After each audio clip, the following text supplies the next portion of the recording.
My beloved brothers and sisters, let me tell you something that many people never admit out loud. A woman is only controlled the moment she forgets who she is. People don't overpower you because they're strong. They overpower you because they've convinced you that you're not. And the day you stop believing that lie is the day every form of manipulation collapses. Today, I want to speak to every sister who has been silenced, sidelined, dismissed, or emotionally cornered. Because if you knew the strength Allah placed inside you, you would never accept half love, broken respect, or someone else's dominance over your heart. This message is not about rebellion. It's about reclaiming the dignity Allah already gave you. And once you understand that dignity, no man alive will ever be able to control you again. One of the first places where control begins is in the heart. Not through force, not through shouting, not through physical dominance, but through shaping how a woman sees herself. If she believes her worth depends on people, she becomes easy to manipulate. If she believes her worth comes from Allah, she becomes impossible to break. The reality is simple. The person who defines your worth controls your life. Many women grow up hearing opinions, judgments, comparisons, and expectations from everyone around them, family, culture, society, and sometimes even from well-meaning people who don't understand the damage they're causing. Slowly, without realizing it, a woman starts measuring herself through human eyes instead of divine guidance. And that's where the vulnerability begins. If a woman's sense of worth depends on a man's attention, she will tolerate disrespect just to keep that attention. If her worth depends on being liked, she will silence herself to avoid conflict. If her worth depends on praise, she will constantly perform,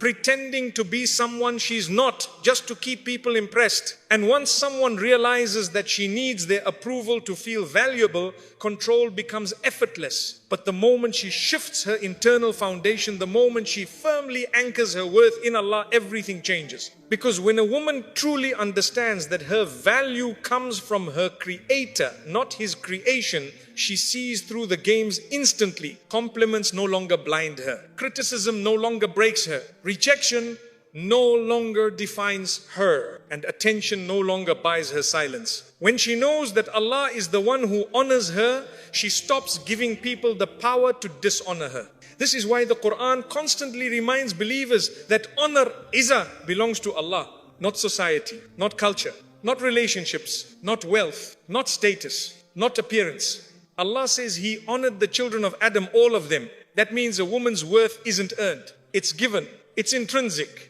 It's built into her existence. So when a woman forgets this divine honor, she ends up chasing man-made substitutes for it. Compliments, validation, attention, flattery, and every time she chases those things, she puts herself at the mercy of whoever is handing them out. Think about it. If you depend on someone's words to feel seen, you will fear losing them. If you depend on someone's presence to feel valuable, you will cling even when they mistreat you. If you depend on someone's approval to feel confident, you will twist yourself into knots trying to keep them happy. This is how emotional control works. Not through strength, but through dependence. But when a woman understands that her worth is tied to her creator, not to the creation, she breaks the entire system of manipulation without saying a word. Suddenly, she doesn't beg for love, she chooses love. She doesn't cling to people out of fear. She remains generous while maintaining dignity. She doesn't crumble when someone withdraws affection. She knows that Allah never withdraws His mercy from a sincere heart. A woman who knows her Lord says,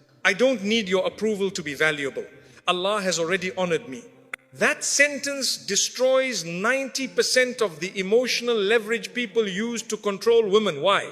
Because you can't intimidate someone who isn't desperate for your validation. You can't guilt someone who isn't trying to impress you. You can't manipulate someone who doesn't fear losing you. You simply lose your power over them. And the beauty is this: when a woman's worth comes from Allah, she doesn't become arrogant, she becomes stable. She doesn't become rebellious, she becomes principled. She doesn't shut people out, she stops letting the wrong people enter too deeply. Her relationships improve because she stops behaving from insecurity and starts behaving from clarity. She loves sincerely, not fearfully. She serves generously, not desperately. She communicates honestly, not anxiously. She walks with confidence, not with emotional dependency. People feel the difference immediately. They can sense when a woman is grounded in something greater than their opinion of her. Her presence becomes lighter but stronger, softer but firmer. Impossible to push over, impossible to manipulate. And here's another truth. When a woman takes her worth from Allah, she stops settling for half-hearted treatment. She doesn't accept disrespect disguised as love. She refuses to carry emotional burdens that were never hers to hold. She recognizes red flags early because she isn't blinded by the need to be chosen. She knows she is already chosen by Allah. This mindset transforms not just her relationships but her entire life. It improves her worship because she's not distracted by seeking people's approval. It improves her emotional health because she no longer ties her identity to unstable human reactions. It improves her decisions because she is not acting from desperation. It improves her resilience because she knows that human disappointment does not define her destiny. People can reject you. People can misunderstand you. People can underestimate you.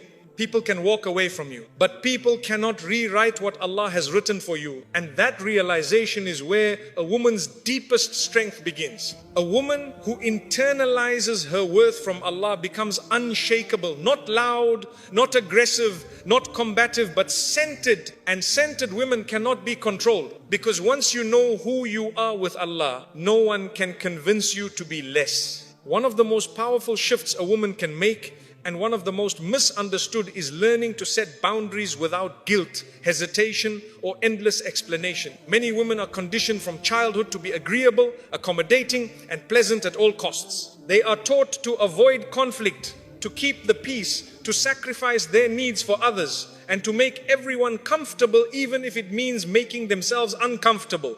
This creates a dangerous pattern. A woman who is trained to always say yes eventually becomes surrounded by people who expect it, depend on it, and take advantage of it. That's the perfect environment for control to grow. People don't usually control women through strength, they control them through expectations. If someone knows you are too kind to say no, too afraid to disappoint, too patient to resist, too forgiving to hold the line, they will shape your behavior by pushing exactly where you never push back. When a woman has no boundaries, her kindness becomes a tool in other people's hands. Her compassion becomes a weight on her neck, and her generosity becomes an open door for those who have no intention of giving back. It's not that she is weak, it's that she never learned that kindness without boundaries becomes self-destruction. From an Islamic perspective, boundaries are not rude. They are a necessary act of self-respect. Allah did not ask you to please people at the expense of your dignity. The Prophet ﷺ taught us not to burden ourselves beyond our ability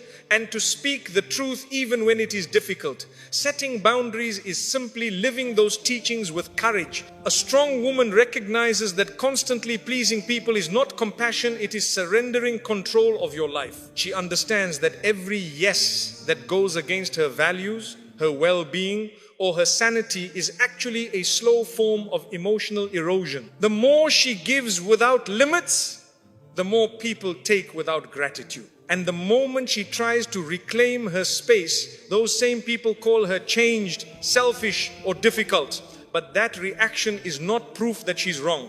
It's proof that they were benefiting from her lack of boundaries. When a woman evolves and begins to set limits, the first people to complain are the ones who were taking advantage. And that alone should tell her she is finally doing something right. A boundary is not a wall. It's not harshness. It's not arrogance. It's not rebellion. A boundary is simply a clear line that says this behavior is acceptable. This behavior is not. And a woman who respects herself enough to define those lines becomes far harder to manipulate. Because people cannot guilt trip her into compliance when she has already decided what is healthy and what is harmful. They cannot push her into exhaustion when she refuses to carry responsibilities that are not hers. They cannot use anger, silence, or emotional withdrawal to force her into submission when she understands her worth is not tied to their reaction. She learns to say no without paragraphs of explanation. She learns to say, I can't do that without fearing backlash. She learns that protecting her energy is not selfish. It is stewardship of the body, the heart, and the mind that Allah entrusted to her. A woman who always feels guilty saying no is a woman who has been conditioned to believe that her value lies in her availability. But a woman who knows her value with Allah understands that her time, her attention, and her emotional capacity are precious resources that must be guarded. The moment she starts setting boundaries, something remarkable happens internally. Peace increases, clarity increases, self-respect increases. Relationships become healthier because she is no longer acting from fear or obligation, but from authenticity and balance. She learns to differentiate between people who truly care and people who simply want access. The former respect her boundaries, the latter resist them. And this is where emotional strength emerges. A strong woman does not apologize for taking care of herself. She does not feel guilty for saying no to harmful behavior. She does not shrink her needs to protect someone else's comfort. She understands that if she doesn't protect her heart, her mind, and her peace, nobody else will. That responsibility belongs to her. When she sets boundaries, she regains control of her life. She stops allowing people to dictate her emotions. She stops carrying the weight of everyone's expectations. She stops living in a state of exhaustion, resentment, and fear. Instead, she moves into a life where her generosity is genuine, her love is intentional, and her relationships are built on mutual respect rather than silent sacrifice. The most misunderstood truth is this: a woman with no boundaries is easier to control, but she is also deeply unhappy.